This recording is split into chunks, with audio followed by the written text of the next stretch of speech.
Growing up in Sri Lanka was different, I would say. But I never really thought about like the living styles of Sri Lanka until I moved here and like saw how different people live in different regions, and it really like opened my mind to a lot of new things, how different people have just different ways of life, and just be open with it.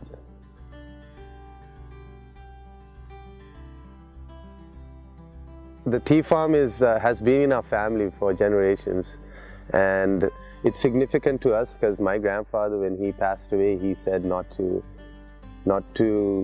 let that place go, that that land is our family. I was exposed to farming at a really young age, but I never really noticed it because I grew up with it. My earliest memory of farming would be plucking tea with the pluckers out in the estate. And I remember my grandfather he wasn't a farmer, but he was a lawyer, but he would garden all the time, and he would take me back to the backyard and we would grow vegetables and stuff, and we would go pick them, and it was such a satisfying feeling. I never thought of it as a career, but I knew that one day I just wanted to just live outside in the field and just grow food. And now I'm just like, that's my life pretty much. That's what I want to do. I was first interested in the sustainable food and farming major when I first moved here, and I was looking for a school to study agriculture in. And Stockbridge School of Agriculture was one of the first agriculture schools in the country. And sustainable food and farming sounded like amazing. That's exactly what I was looking for, so it worked out. I'm glad I came here to learn from so many different farmers who are doing sustainable farming, and it's a great place to start off as a sustainable farmer. And I feel like a lot of states can learn from Western Mass and how our system is. We have farmers, local farmers, and it's a growing thing. A lot of organic farms are popping up all over the place. There are a lot of young people who want to do farming, and that's a really good sign of progression.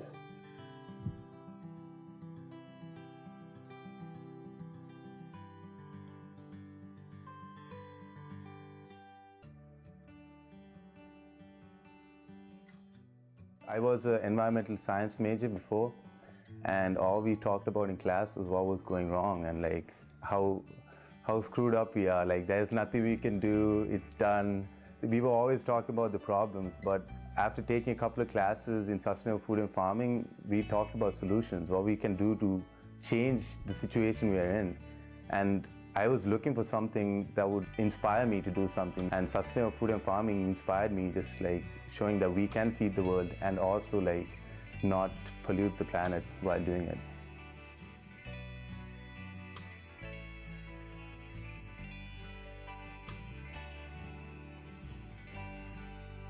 We're gonna sustain this earth. It's the only one we got, you know? It may not be my field of study, but it's something that I know I'll apply to everything that I do in the rest of my life, because I feel it's that important. It's mostly a shift in mental models. The people who are living here have shifted their mental model to not cheap food, but good food. Cheap food is ignorance, because you're not being ignorant about what you're eating. You're not conscious of what you're eating. And what you eat is what you are.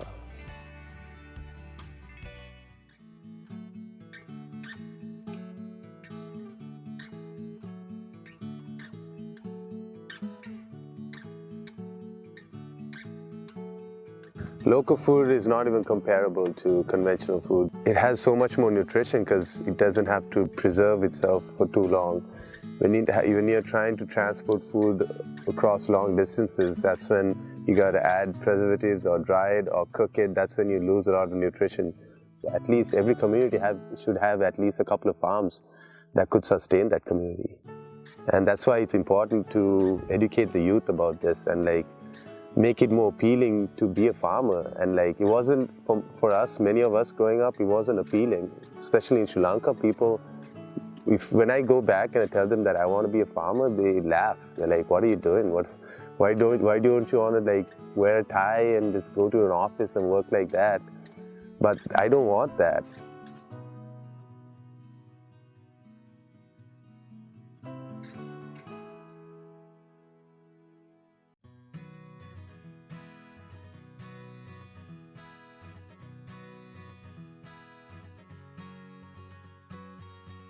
I think this is a really special place because you can meet the producers, meet the people who have really been putting the effort into growing the food, and are really passionate about it, really excited about it. And I think it creates soul to the food.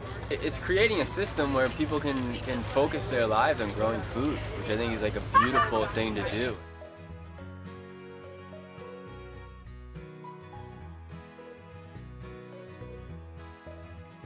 Definitely get a local connection with all the farmers, because you know they are people within your town. It's nice to know who's living next door and possibly helping them out. Just, you know, to save energy and resources. You know, if you go to the local farmers market, like I said, you don't have the transporting of vegetables and crops and whatnot. You're putting your money back into the local economy. I think that's definitely a huge aspect of it. It's a great community of people who come together and try and share what they grew and their story, and like it's nice to go and talk to these people when you're buying food, and buying food from the person who grew it, other than just buying it from someone. You don't even talk. When you go to the supermarket, how often do you talk to anyone who like really grew the stuff? You never talk to anyone who produced any of that.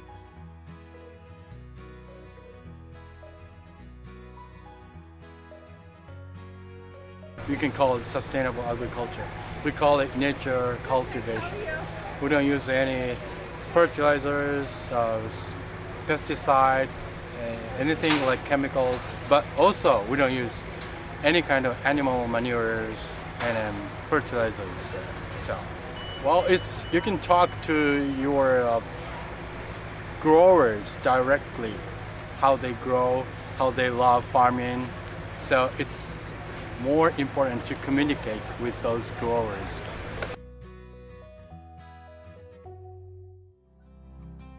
So when I graduate from UMass, most probably I might be going back to Sri Lanka, because my parents have some land that I want to turn into a beautiful, bountiful food forest, and I want to start off on that. And like once I get that established, then maybe I'd want to travel and see places, see how other farmers farm in sustainable ways, talk to interesting people,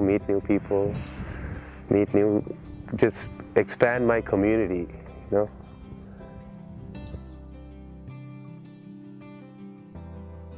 If you could tell everyone watching this film one thing about sustainable food and farming, or sustainable living in general that means a lot to you, what message would you leave everyone with? Being in that process, being in that time where you can't get instant satisfaction. You put the seed in and you take care of it for months, and then like after 3 months, after the end of the season, you have all this bountiful harvest, and that's where you really, that's the lesson where you can, the more you wait, the patience, just, we don't have any patience nowadays. Everything is instant. We want everything now, and that's not like 50 years ago, that's not how people lived. And like everything is like way too fast. Even ourselves, we see ourselves like doing things way too fast. We have to slow down, like go back into earth time where it's just, you're not in a rush and time is not a problem, it's a solution.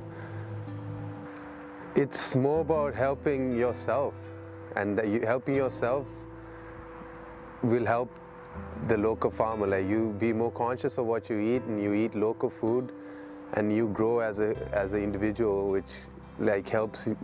As individuals we grow, and then as a community we grow, and then as a country we can grow, and as a world we can grow.